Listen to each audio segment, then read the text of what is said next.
I'm going to be talking about some things to do with the pregnancy in this video. But first, I just thought I'd show you my bump because it's, I'm 12 weeks in, it's my third child, and the bump decides to show itself this early on. Let's have a look.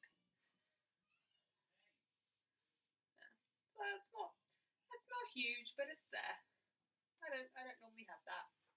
Yeah. And I'm not wearing a bra, so I do apologise for those. I'm making a video today on it's Sunday today, and the Wednesday that's just gone I had my first scan. Everything was fine. They did the Down syndrome screening as well. We've kind of, in the past, we've always thought that it would make a difference whether our child had Down syndrome, as to whether we would feel confident going on with the pregnancy. Obviously everyone has their own feelings on that, and it's very difficult, I don't know, I think when you're maybe like a first time parent, you're young, if it came back positive or, a higher probability, I think you would sort of think, you'd have to take a second to make sure that you were confident. And this time round, I don't mind, I'm not worried about it. I mean, I think it's going to come back low probability based on what they saw in the scan. Obviously, there's still the blood test to come back. But yeah, I feel like I could handle it. I feel like I could be a parent to someone who required extra care from me. And in terms of them themselves being Down syndrome, I mean, I've read some incredible stories about people with Down syndrome who have led incredible lives and are still, very much part of the community, very much part of society. And that would always be my fear, is that they would be ostracized, or that they would somehow be left out of a life and sort of held back. Their potential would be scuppered. And to sort of read these stories and to educate myself on the fact that that's not true, and that they're, just as capable of achieving greatness is really, really wonderful and really eye-opening. So yeah, I feel a lot more confident. I mean, I don't think it's going to be a situation for us, but you never know. You can't know for sure until the baby's born. But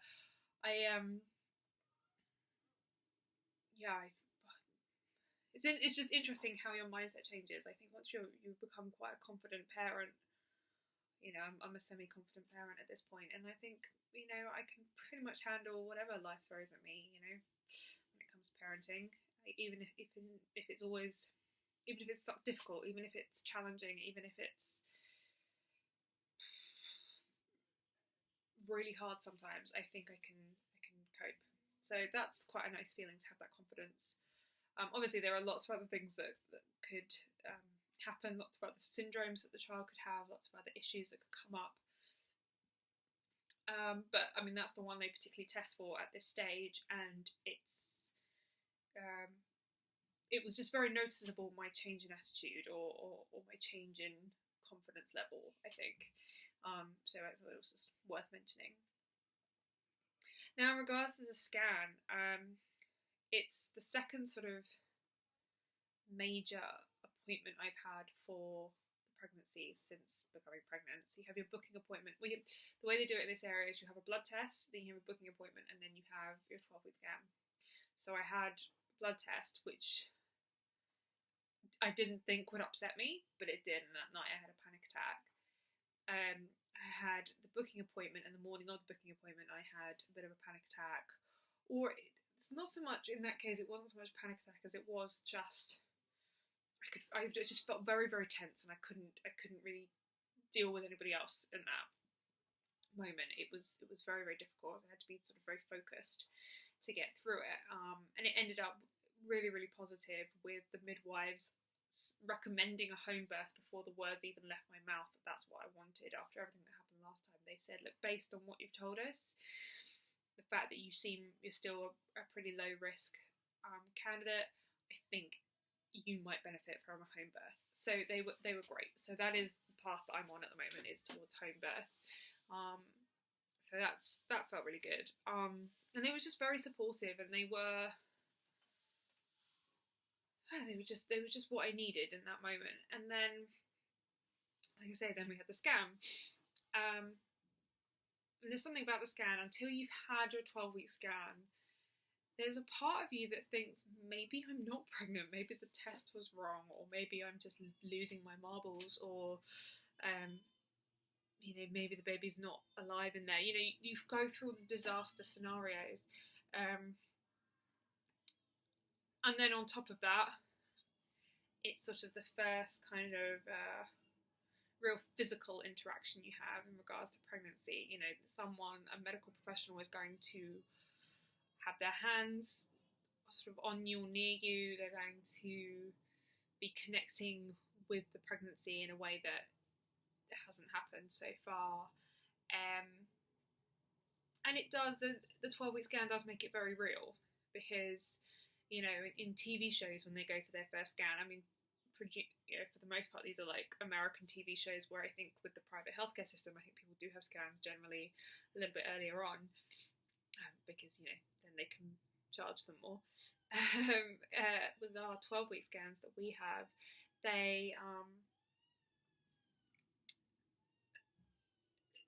the baby doesn't look like a peanut, which is how they describe it in TV shows. I remember the episode in Friends where Rachel goes for an early scan, and she can't see the baby. Well, with a 12-week scan, let me tell you, if you haven't had one, you can see the baby. You can see the head, you can see the tummy, you can quite often see the legs and the feet, you can see the hands, you can see 10 fingers if they have 10 fingers. They can actually count the fingers. You can make out the nose shape, you can make out the chin. There's a real definition. It's a baby. It looks sort of the shape of a baby.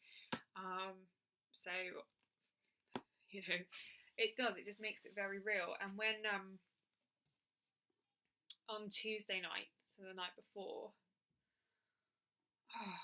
I just felt awful. I couldn't even talk to Nick about it. I couldn't explain it to him. I needed him to intuitively know how I was feeling, and of course that's a bit unfair and a bit irrational, and he wasn't able to do that, and it was really difficult for me to accept that he couldn't do that. And I think he was frustrated that I wanted him to do that, and I wouldn't just explain it to him. But it's because sometimes you can't quite find the words to explain it. But I just kept thinking to myself over and over again, I don't want to go, I don't want to go, I don't want to go. In the end, I actually went into the Birth Trauma Association forum, and I wrote it down there, and just had a little outpouring of ugh. And that helped, and people were very supportive back. Again, if you have suffered a birth trauma, or even if you haven't yet had it sort of described in that way, if you've had a difficult birth, if you're struggling with the feelings of the birth from the birth that you had, go and check out the forum. It's really worth it. The people in there are so supportive, and there's no judgment, and it's really lovely. And any judgment that might come, which is I've seen maybe less than a handful of sort of judgmental comments, they're shut down very quickly by everybody else in the group. So you will be supported, you will be looked after. But yeah, so that helped a lot. And then I went to sleep, and it was a tough night's sleep. I woke up Wednesday morning, and again it was like I had to get myself into this focused mindset. Now Nick had taken, well, not that he hadn't taken the day off work, but he was working from home that morning, so that he could come. And then we were taking both kids. We thought about getting someone to look after them, but it was 9 a.m. the appointment. And in a way, it's kind of quite stressful, because Eloise isn't used to other people looking after her unless they're like family. And we would have had to have got them there, and it just would have been too much. We thought, actually, let's just bring them along. Rufus, I think, would be quite excited to see it, and Eloise, I didn't really know how she was going to react.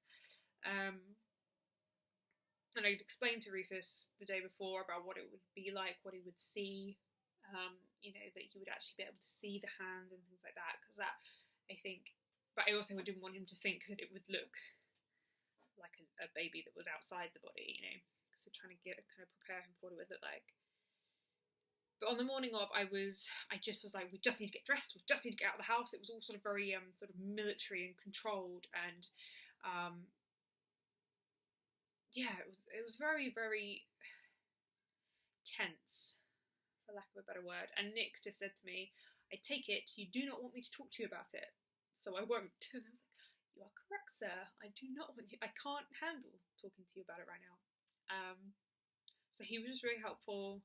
We got out of the house on time, got to the hospital, and we decided, or I decided, that I wasn't going to park. I wasn't going to like search the streets around the hospital for free parking, because I didn't think I'd find it at that time in the morning. I didn't want the stress of it. I didn't want the stress of having to drag the kids through the back streets of Croydon to the hospital. So instead I was like, well, we will just pay for parking, even though I kind of object to having to pay for hospital parking, because it seems ludicrous, particularly for people who are going A&E. I know we weren't going for A&E, but if you're going for A&E, like, free parking, but whatever. And particularly for doctors and nurses, it should be free parking. Anyway, that's another video for another day. So anyway, we went to park, and again, I'm just keeping it together. I'm in control, but I'm keeping it together. Do you know? I'm not relaxed. I'm not carefree about this. I'm holding it together. And I go to pay for parking. None of the machines are taking card. They can take card, but they weren't that day. They just decided they weren't going to do that. None of the machines were taking notes. They can do that. They have the capability, but that morning, no thank you. We only want your metallic coins. Now, in theory, we would only be in there like an hour. But, you know, if they're running late, or if extra tests need to be done, or, you know, something out of our control happens, I wanted to make sure we had 2 hours on the clock so we didn't have to think about it or worry about it. Now, 2 hours in this particular car park, £4.80. I had £4.50. Nick had £0. So, we had to schlep ourselves and the kids into the hospital, go to the cash point, get some cash out, go into the shop, buy something. Then I stayed with the kids in the hospital while Nick went off to pay. So, you know, we'd given ourselves enough time so that if anything like this happened, we still wouldn't have to rush. But when you're just holding it together, that was enough to put me near the edge. And then you have to make your way through the hospital. Now, where we parked, in the particular car park that we parked in, which is a bit bigger, and so I kind of just knew it was going to have space, whereas the other one is much smaller, and you know, it could go either way. But you are a long way from the gynecology unit, like a long way. So, and it's a really weird route, and it's going from the new building to the old building, and you have to go outside. Like, it's a really weird route. So anyway, we did it, and we had to, you know, run with the kids through the hospital to get there. So we get there, we check in, and I just sat down and I just started crying almost immediately. I didn't want to be in there. I wanted to go home. I didn't feel safe. I was terrified. Now, I've had 12-week scans twice before, and I have never felt that scared before. I've never felt that terror before. I've been anxious, sure, excited, definitely, but never so fearful that I ended up crying.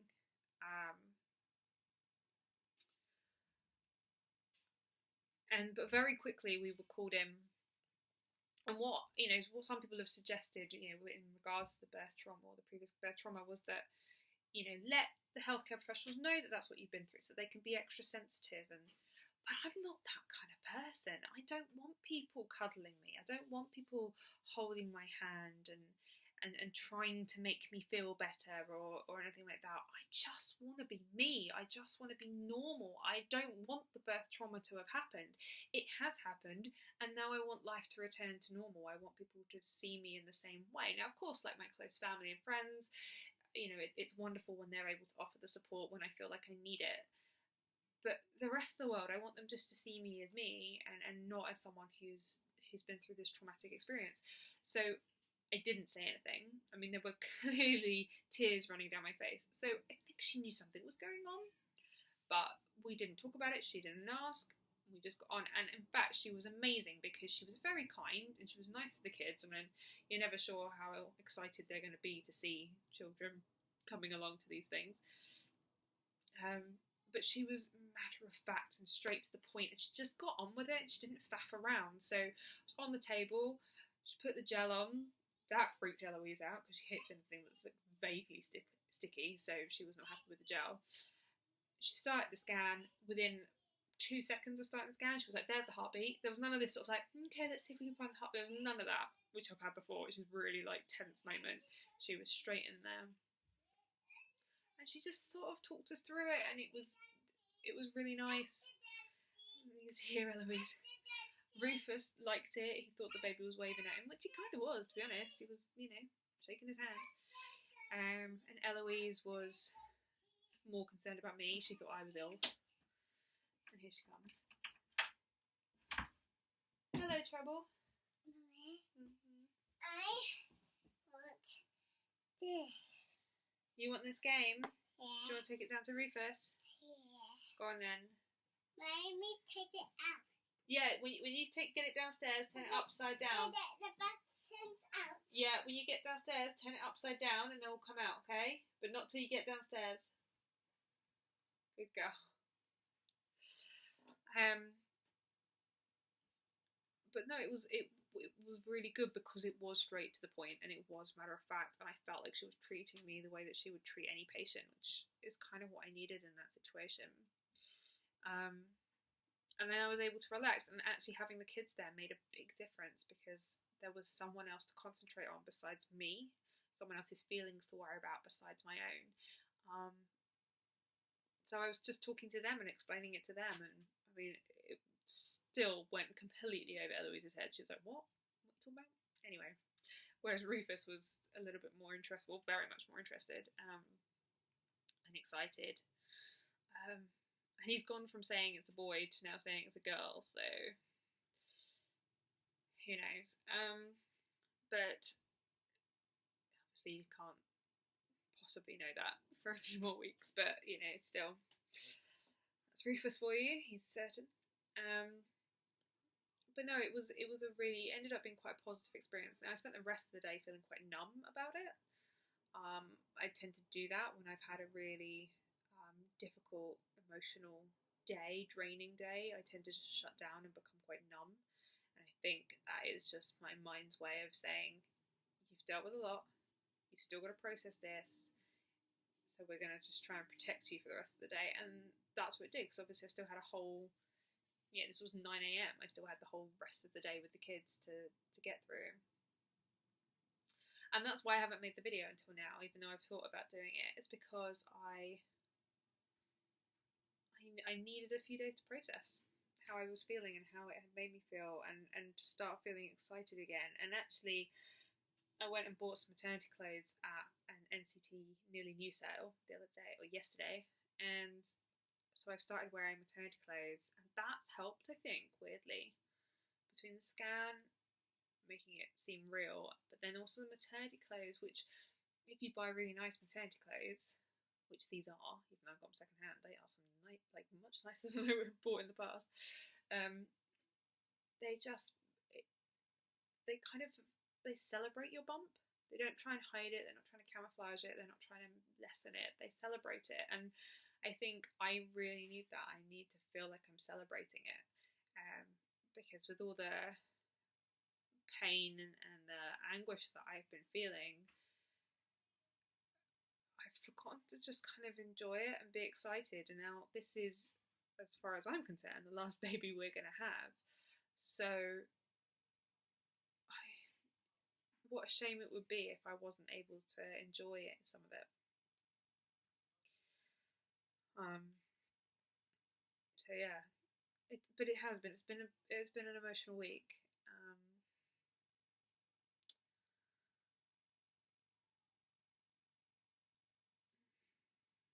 Let's see how it goes.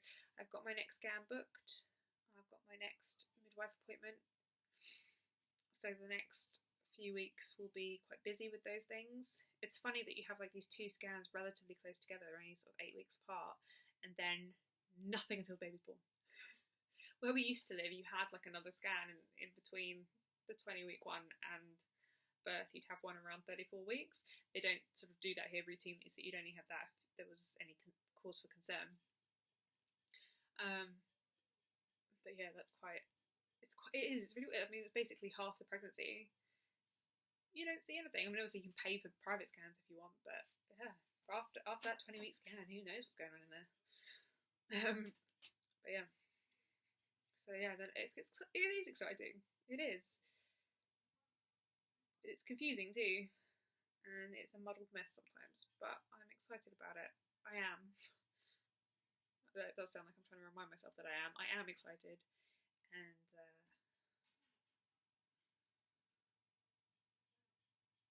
yeah, we'll see how it goes. Alright, see you next time. Oh, and if you want to hear more about the story, or you want to keep up with me, you can follow me on Instagram at Jenny Shotton. You can click subscribe. You can click the bell for notifications of when I put new videos up. And if you like this video, please give it a thumbs up, so that other people know that it's a video you like. I can't really see another reason for it. I'm sure there is in their algorithms, but there we have it. But it would be nice to know that you like it. And if there's anything you particularly want to hear about, any part of pregnancy that you're interested in, if you haven't been pregnant before, or if you're, doing it again, but it's been a while, please ask. I'd love to know what people think. I would love to know what people are wondering about, and maybe I can offer some clarity. Who knows? Alright, okay. Now I really am going.